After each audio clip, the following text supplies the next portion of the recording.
Stop that shit, Marcus. See, you putting your gun away. He's putting his gun away. Siapa yang nggak tahu dengan Khaby Lame? Atau seenggaknya tahu gerakan ikoniknya? Dulu ia adalah simbol dari kesederhanaan dan perjuangan, mengalami kesulitan finansial dan pendidikan yang terbatas. Ia sempat menjadi buruh pabrik hanya untuk menghidupi keluarga. Namun ketika COVID melanda, ia di PHK. Dan dari sanalah ia mulai mencoba mengupload konten di TikTok. Hi, my name is Khaby. I love you and I love you to make people smile. Tanpa dialog panjang dan tanpa gimmick yang beragam, Khaby Lame sukses menjadi wajah paling ikonik di TikTok. Dulu semua orang memuji dan menyukai konsep videonya. Tanpa mengucap kata, tapi seluruh dunia sudah mengerti apa maksudnya. My video is simple and easy. Namun semakin kesini suasana semakin berubah. Khaby Lame semakin jarang upload. Kolom komentar yang dulu dipenuhi oleh dukungan dan pujian, kini berubah menjadi hujatan dan hinaan. Biasanya kita melihat kreator naik pelan-pelan dan turun dengan perlahan. Tapi Khaby Lame justru mengalami titik balik yang terasa sangat cepat dan drastis. Dan di balik semua ini, ada satu pertanyaan. Apakah Khaby Lame sudah berubah dan berinovasi, atau ekspektasi penonton yang semakin tinggi dan tak pernah puas lagi? Sebelum kita membahas kehancurannya, kita harus tahu tentang bagaimana ia merajai TikTok. Khaben Serigne Lamy, atau biasa dikenal Khaby Lame. Ia lahir di Senegal pada 9 Maret tahun 2000. Setahun kemudian, keluarganya pindah ke Italia dan tinggal di kota Turin. Bisa dibilang masa kecilnya sangat rumit, mulai dari kesulitan finansial sampai masalah pendidikan yang terbatas.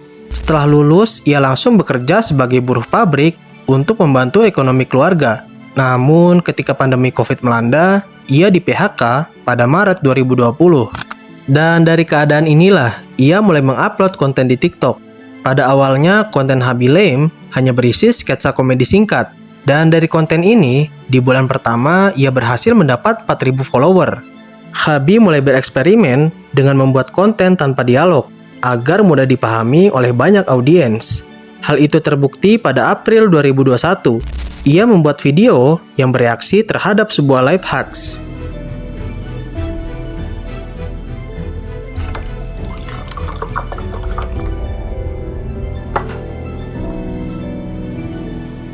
Video ini viral dalam semalam, mendapatkan lebih dari 200 juta penonton dan 30 juta likes. Dari sinilah, ia mulai menggunakan konsep serupa pada konten TikTok-nya.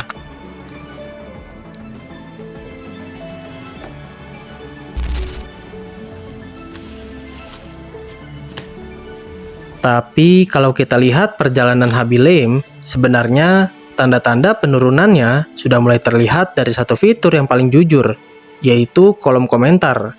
Dulu setiap video yang dia upload pasti langsung dipenuhi dengan dukungan dan pujian. Mereka menyebut bahwa kontennya simple tapi jenius. Mereka memuji gaya khas Khaby, yang tanpa ngomong pun bisa membuat orang tertawa. Tapi semakin kesini, suasana semakin berubah. Kolom komentar yang dulu penuh dengan pujian, kini berubah menjadi hujatan. Perubahan ini bukan cuma sekedar keluhan biasa, tapi juga jadi tanda pertama kalau banyak penonton mulai merasa jenuh dengan apa yang ditawarkan Khaby Lame. Di awal, mungkin itu terlihat sangat fresh. Kita jarang menemukan kreator yang bisa viral hanya dengan gerakan sederhana. Tapi masalah mulai muncul ketika penonton merasa format itu tidak berubah selama bertahun-tahun. Apa yang dulu dianggap unik, tapi lama-lama jadi terlihat monoton dan membosankan. Banyak penonton merasa bahwa Khaby terjebak dalam pola yang sama. Dan kesederhanaan yang dulu jadi kekuatan, kini berubah jadi bumerang.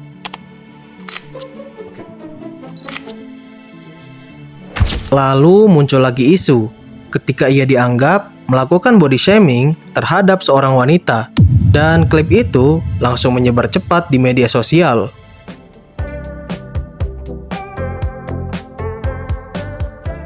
Publik tentu bereaksi keras.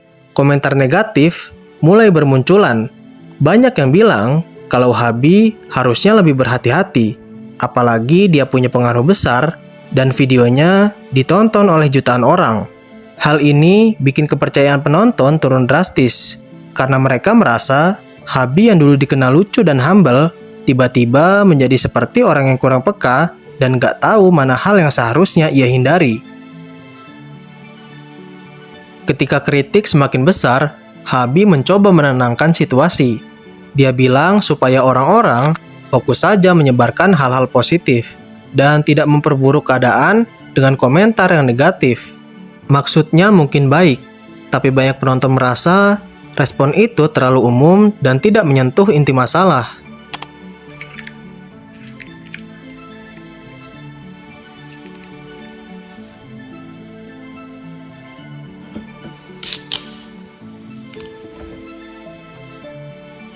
Ketika dia berhasil mencapai puncak, banyak orang mengira dia akan makin produktif dan makin kreatif. Tapi yang terjadi justru sebaliknya. Habib mulai jarang upload dan jarang hadir di feed.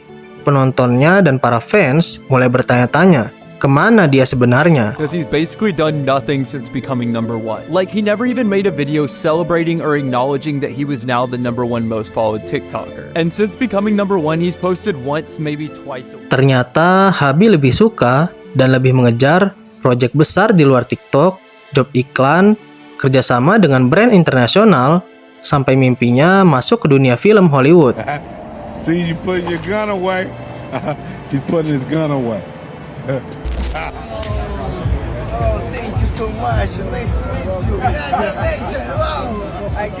Di satu sisi, ini hal yang sangat wajar, karena siapapun berhak dan layak untuk mengejar karirnya. Tapi di sisi lain, penontonnya merasa ditinggalkan. Masalah makin berasa ketika video yang dia upload justru didominasi oleh iklan. Penonton merasa sekarang videonya terasa kosong, gak punya jiwa, dan cuma sekedar promosi. Masalah lain yang makin memperburuk posisi Habib Lame adalah penurunan kualitas kontennya sendiri. Banyak orang mulai merasa kalau video-videonya sudah tidak seperti dulu lagi. Konten yang dulu spontan, lucu dan natural, sekarang malah terlihat dipaksakan. Ekspresi datarnya yang dulu menjadi ciri khas, sekarang kurang greget. Seperti hanya sekedar mengikuti pola yang sama berulang-ulang tanpa ada sentuhan baru. Ditambah lagi, Habib semakin jarang upload. Frekuensinya yang menurun drastis membuat algoritma TikTok tidak lagi memprioritaskan videonya.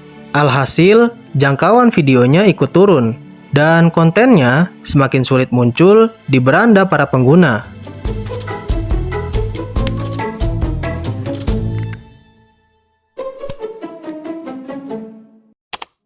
Di titik ini, ada satu pertanyaan yang muncul di kepala banyak orang. Apakah Habib Lame memang layak untuk dibenci atau sebenarnya ekspektasi penontonlah yang sudah semakin tinggi? Dunia internet itu memang keras dan seringkali terasa tidak adil. Begitu juga ketika kontennya mulai menurun sedikit saja, publik langsung bereaksi seolah-olah kreator itu nggak punya kesempatan untuk berkembang. Dari sini terlihat jelas betapa rumitnya hubungan antara kreator dengan penontonnya. Kadang penonton punya ekspektasi yang nggak masuk akal, ingin kreatornya selalu lucu dan selalu update. Padahal nggak ada manusia yang bisa stabil selamanya. Dari kisah Habib Lame kita belajar, saat orang lain kehilangan arah karena di PHK, tapi Habib justru menemukan cara untuk mendunia. Dari kamar kecil menuju panggung global. Namanya melesat menembus batas digital. Tapi yang namanya instan bukan hanya soal viral dalam semalam. Kita juga bisa jatuh dan tenggelam. Sebagai penonton, mungkin kita harus lebih bijak dalam menilai. Sementara para kreator, mereka juga harus paham bahwa popularitas bukan hanya soal viral, tapi juga soal bagaimana menjaga hubungan baik dengan penonton dan terus berkembang tanpa kehilangan jati diri.